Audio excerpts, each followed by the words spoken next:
Bungie just dropped the first TWAB of 2023 today. If you don't know, that stands for This Week at Bungie, and there's good info for sure, but I'm kind of annoyed. All the really big news from today's TWAB was already tweeted out earlier in the week by Bungie, which is fine because the news is good, but I mean, they kind of preemptively blew their wad on that one, didn't they? Now they're just kind of repeating all the big news they already shared. Kinda deflates the TWAB, yeah? Whatever. I'll go ahead and hit you with all the important stuff if you didn't hear about it yet, because there actually is some pretty big info that you should know about in D2. And also some nightmare fuel thrown in totally free of charge. I had to see it, so now you do too.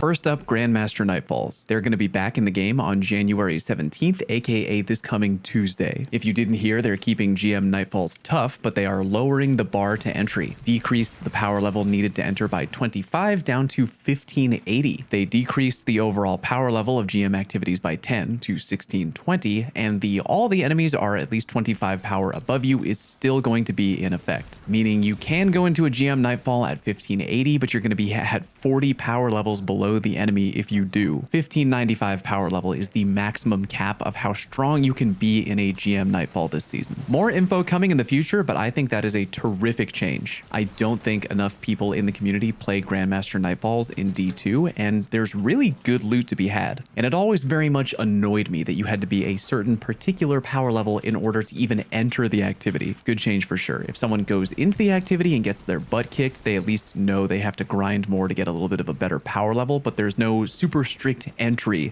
to GM Nightfalls, and they're keeping them tough and challenging, which I think is good. Moving on, Iron Banner. The next Iron Banner drops on January 31st, and Bungie's changing things up. More rank at the end of matches, doubling the multipliers you get from wearing banner gear, having the multipliers you get from completing challenges, and significantly upping the multiplier you get from wearing an Iron Banner emblem. Overall, it's going to trim down your grind by about 40% and make it more worthwhile to play. Definitely a good call by Bungie. Nothing on lost farming yet, a recent Iron Banner phenomenon, but hopefully their incentive to actually give more rep will make people actually want to play the game and not sit in the back of the map. No shade to anybody who does that, by the way. I mean, I'm not going to do it, but you know, whatever. Next, if you haven't noticed yet, all standard armor mods have been unlocked for everyone, aka any armor mod that is not a raid or artifact mod you can equip and use on your armor right now, today, in-game, even if you haven't unlocked it before. Here's an important detail though. It will not currently show up in your collections, but if you open up your armor and try to look for the armor mod, it will be there and you will be able to equip it. Was kind of hoping that we would be getting more info on that today, but no. Starting next week, the cost of focusing weapons and armor is going way down. Definitely good news for somebody like me if you are pretty much shard broke in the game right now.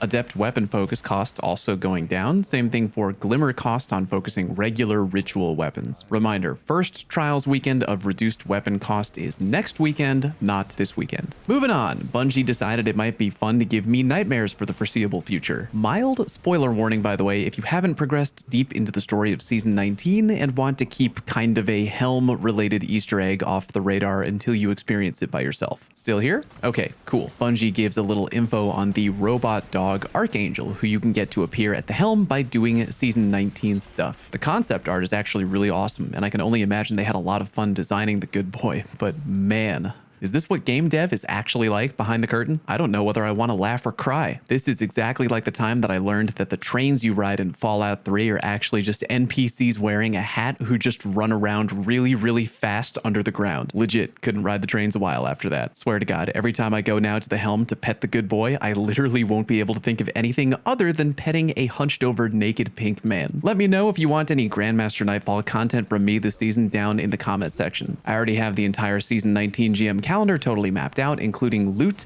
that is over on my Patreon page. Warlock exotic armor video coming next week. Really wish I didn't push it out for today's TWAB video, lol, but what are you gonna do? Thank you very much for watching, and I'll see you on stream.